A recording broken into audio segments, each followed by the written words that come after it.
ഞാൻ ഏത് പരീക്ഷയ്ക്ക് പഠിക്കുമ്പോഴും ഒന്നാം റാങ്ക് എന്ന് ആഗ്രഹിച്ചാണ് പഠിക്കാറുള്ളത്. അത് ഫസ്റ്റ് ടൈമാണ് ഫസ്റ്റ് റാങ്ക് കിട്ടുന്നത്. ഇപ്പം അമ്മയാണ് ഏറ്റവും കൂടുതൽ സപ്പോർട്ട് ചെയ്യും. കാരണം ഇവള് പഠിക്കാൻ പോകുമ്പോൾ ഇവിടെ ഒരു പണിയും ചെയ്യിക്കില്ല, ഫുൾ ഫ്രീ ആയിട്ട് വിട്ടിട്ടാണ് പഠിക്കുന്നത്. ജോയിൻ ചെയ്ത് കഴിഞ്ഞാൽ ഇതിനെക്കുറിച്ച് എനിക്ക് വലിയ ധാരണയൊന്നുമില്ല. ടൈപ്പ് റൈറ്റർ കണ്ടിട്ടുണ്ടെന്നല്ലാതെ ടൈപ്പ് റൈറ്ററിൻ്റെ ഒരു പാർട്ട് പോലും അറിയത്തില്ല. അപ്പോൾ സാറിൻ്റെ ക്ലാസ് യൂട്യൂബിൽ ടൈപ്പ് റൈറ്ററിൻ്റെ ഡെമോ കണ്ടിട്ടാണ് വരുന്നത്. ഞാൻ ജോലിക്ക് മുമ്പ് എനിക്കിപ്പോൾ സപ്പോർട്ട് ചെയ്ത് ടൈം അതൊന്നും എനിക്ക് വിഷയമല്ല, ഞാൻ ചെയ്തോളാം. അത് അറിഞ്ഞിരുന്നാൽ മാത്രം മതി. മറ്റു കാര്യങ്ങളൊക്കെ ഇത് പഠിച്ച് ജോലി നേടുക, അതാണ് ലക്ഷ്യം. അത് ഒരുപാട് മോട്ടിവേഷൻ ഉണ്ടായിരുന്നു, അതനുസരിച്ചിട്ട് തന്നെ സിലബസ് വൈസ് നമുക്ക് കംപ്ലീറ്റ് ചെയ്യാൻ പറ്റിയാൽ നല്ല രീതിയിൽ നമുക്ക് എക്സാമിന് ജയിച്ച് മുന്നോട്ട് വരാൻ പറ്റും.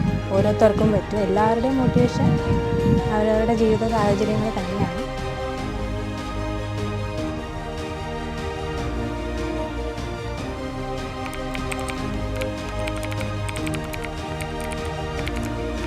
കേരള PSC പരീക്ഷകളിൽ ഒന്നാം റാങ്ക് നേടുക എന്ന ലെഗസി സഹകാരി റേസ് പ്ലസ് കണ്ടിന്യൂ ചെയ്തുകൊണ്ടിരിക്കുകയാണ്.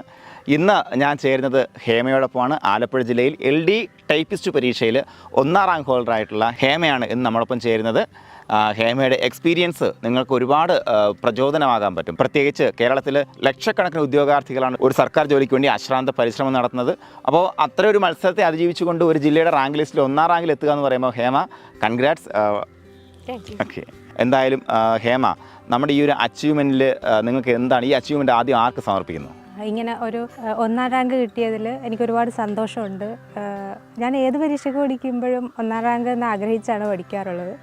അത് ഫസ്റ്റ് ടൈമാണ് ഫസ്റ്റ് റാങ്ക് കിട്ടുന്നത്. ഇത് എൻ്റെ വീട്ടുകാർക്ക് തന്നെയാണ് സമർപ്പിക്കാനുള്ളത്. എന്നെ PSC ഫീൽഡിലേക്ക് കൊണ്ടുവരുന്നത് അമ്മയാണ്. അമ്മ ഒരു ഗവൺമെൻറ് സർവൻ്റാണ്. ഡിഗ്രി കാലഘട്ടം തൊട്ട് തന്നെ PSC പഠിക്കാനായിട്ട് പ്രോത്സാഹിപ്പിക്കുന്നത് അമ്മയാണ്. പിന്നെ വീട്ടിൽ നിന്ന് എല്ലാ രീതിയിലുമുള്ള സപ്പോർട്ട് എനിക്കുണ്ട്. അതുകൊണ്ടാണ് ഞാൻ പഠിച്ച് ഇങ്ങനെ ഒരു അച്ചീവ്മെൻറ്റ് എനിക്ക് ഉണ്ടാകാൻ പറ്റി. അപ്പോൾ അമ്മയാണ് നമ്മൾ ഈ ഒരു മേഖലയിൽ കൊണ്ടുവന്നെന്ന് പറഞ്ഞു. അമ്മ JPHനായിട്ട് ഹെൽത്ത് ഡിപ്പാർട്ട്മെൻറ്റിൽ വർക്ക് ചെയ്യുന്ന ആളാണ്. ഓക്കെ, അപ്പോൾ നമുക്ക് ഒരു എക്സ്റ്റേണൽ മോട്ടിവേഷൻ, അല്ലെങ്കിൽ നമ്മളെ ഈ പറഞ്ഞ പോലെ നമുക്ക് ഇതേപോലെ വലിയ അച്ചീവ്മെൻറ്റിലേക്ക് എത്തണമെന്നുണ്ടെങ്കിൽ അപ്പോൾ എക്സ്റ്റേണൽ മോട്ടിവേഷൻ മാത്രം പോരാ, നമ്മുടെ സെൽഫ് ഇന്നർ മോട്ടിവേഷൻ നമുക്ക് എപ്പോഴും അത്യാവശ്യമാണ്. അപ്പോൾ എന്തായിരുന്നു ആ ഒരു ഇൻറ്റേർണൽ മോട്ടിവേഷൻ്റെ റീസൺ ഹേമ? ഡിഗ്രിക്ക് പഠിക്കുമ്പോൾ തന്നെ ഞാൻ PSC പഠിക്കുകയും മോഡൽ എക്സാംസ് ചെയ്ത് നോക്കുകയൊക്കെ ചെയ്യുന്നുണ്ടായിരുന്നു. അപ്പോൾ അന്ന് ഇതിനെക്കുറിച്ച് വലിയ ധാരണയൊന്നുമില്ല. ജസ്റ്റ് ക്വസ്റ്റ്യൻസ് അറിയുക എന്നുള്ളത് മാത്രമേ ഉള്ളൂ. ഡിഗ്രി പഠിക്കുമ്പോഴാണ് ടൈപ്പ് റൈറ്റർ പഠിക്കാൻ പോകുന്നത്. കോളേജിൽ പോകുന്നതിൻ്റെ മുന്നേ ഉള്ള 1 മണിക്കൂർ അവിടുന്ന് ആണ് പിന്നെ കോളേജിൽ പോകുന്നത്. അന്ന് പ്രളയത്തിൻ്റെ സമയം, ആ ഒരു ടൈമാണ്. അപ്പോൾ എൻ്റെ എക്സാം ലാഗായി. 1 വർഷം കൊണ്ട് നമുക്ക് ഹയറും ലോവറും കിട്ടും. എനിക്ക് കിട്ടി വന്നപ്പോൾ 2-3 വർഷത്തോളമായി സർട്ടിഫിക്കറ്റ് കിട്ടി. കോവിഡ് വന്നു, അങ്ങനെ സർട്ടിഫിക്കറ്റ് ലാഗായി. അപ്പോൾ എല്ലാവരും ചോദിക്കും, ഡിഗ്രി കഴിഞ്ഞാലും നീ ഇത് കഴിയുമെന്ന്, അങ്ങനെ ഒരു ചോദ്യം ഉണ്ടായിരുന്നു. അപ്പോഴൊക്കെ നമുക്ക് ചെറിയ ചെറിയ വാശികൾ ഒക്കെ ഉണ്ടായിട്ടുണ്ട്. നേടണം എന്നുള്ള ഒരു ആഗ്രഹം ഉണ്ടായിട്ടുണ്ട്. അത് തന്നെയാണ് ഇപ്പോൾ ഹേമ എപ്പോഴും പ്രധാനം. അത് തന്നെയാണ് നമുക്ക് ഈ നേടണം എന്നുള്ള ആഗ്രഹത്തിനെ ഇങ്ങനെ സ്ട്രോങ് ആയിട്ട് മെയിൻറ്റെയിൻ ചെയ്യുക എന്നുള്ളതാണ് ഏറ്റവും പ്രധാനം. അപ്പോൾ ഇതിനകത്ത് നമ്മുടെ ഈ സ്ട്രാറ്റജി എന്ന് പറയുമ്പോഴത്തേക്കും, പ്രത്യേകിച്ച് നമ്മളെ സംബന്ധിച്ച്, നമുക്ക് സഹകാരി സംബന്ധിച്ച് നമുക്ക് റിസൾട്ട് എപ്പോഴും ഉണ്ടാക്കാൻ പറ്റില്ല. റിസൾട്ട് വലുതാക്കാൻ പറ്റുന്നതിൻ്റെ കാരണം എന്ന് പറയുമ്പോൾ നമ്മുടെ എക്സാം സ്ട്രാറ്റജി കാര്യങ്ങളൊക്കെയാണ്. അപ്പോൾ വീക്കിലി എക്സാമിനേഷൻ, അതുപോലെ ഡെയിലി ഉള്ള പരീക്ഷ. അപ്പോൾ അങ്ങനെ വരുമ്പോൾ അവർ എക്സാം എഴുതുന്ന ആൾക്കാർക്ക് നല്ലൊരു മോട്ടിവേഷൻ കൂടെ ആവുകയും ചെയ്യും. കാരണം ഇൻറ്റേർണൽ തന്നെ ഒരു നല്ലൊരു മത്സരം നടക്കുകയൊക്കെ ചെയ്യും. അപ്പോൾ നമ്മുടെ ആ സ്ട്രാറ്റജി എങ്ങനെയാണ് നിങ്ങൾ എത്രത്തോളം പ്രയോജനപ്പെട്ടിട്ടുണ്ട്, അല്ലെങ്കിൽ അതിനകത്ത് എന്തെങ്കിലും ഒരു ഇൻപുട്ട് തരാനുണ്ടോ? ഉണ്ട്, നല്ല രീതിക്ക് പ്രയോജനപ്പെട്ടിട്ടുണ്ട്. ഒരു എക്സാം നടക്കുന്നത് നമുക്ക് ഓഗസ്റ്റ് 12 അതിനൊരു 2 മാസം മുമ്പ് സാറ് ക്രാഷ് കോഴ്സ് തുടങ്ങുമ്പോഴാണ് ഞാൻ ജോയിൻ ചെയ്യുന്നത്. ജോയിൻ ചെയ്ത് കഴിഞ്ഞാൽ ഇതിനെക്കുറിച്ച് എനിക്ക് വലിയ ധാരണയൊന്നുമില്ല. ടൈപ്പ് റൈറ്റർ കണ്ടിട്ടുണ്ടെന്നല്ലാതെ ടൈപ്പ് റൈറ്ററിൻ്റെ ഒരു പാർട്ട് പോലും അറിയത്തില്ല. അപ്പോൾ സാറിൻ്റെ ക്ലാസ് യൂട്യൂബിൽ ടൈപ്പ് റൈറ്ററിൻ്റെ ഡെമോ കണ്ടിട്ടാണ് വരുന്നത്.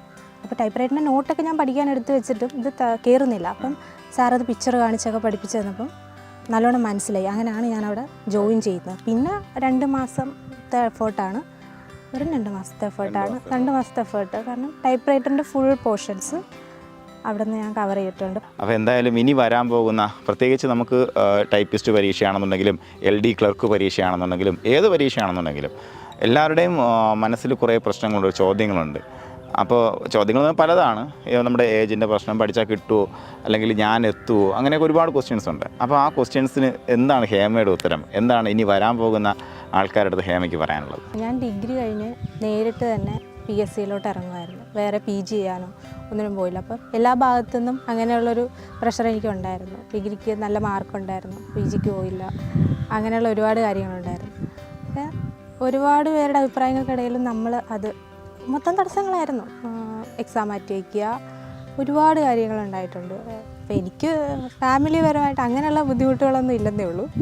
ബാക്കി നമ്മൾ പഠിക്കുന്നതിനിടയ്ക്കുണ്ടാകുന്ന ഒരുപാട് ബുദ്ധിമുട്ടുകളുണ്ട്.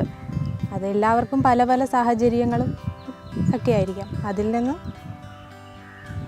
സിലബസ് ഓറിയൻറ്റഡായിട്ട് ഓരോ എക്സാമും പഠിക്കണം. ഓരോ എക്സാമിനും ഓരോ സിലബസാണുള്ളത്. ഇപ്പോൾ ടൈപ്പ് റൈറ്റർ ആണെങ്കിൽ ടൈപ്പ് റൈറ്ററിന് 10 മാർക്ക്, ബാക്കി വേർഡ് പ്രോസസ്സിംഗ് ഒക്കെ 40 മാർക്കോളം വരും.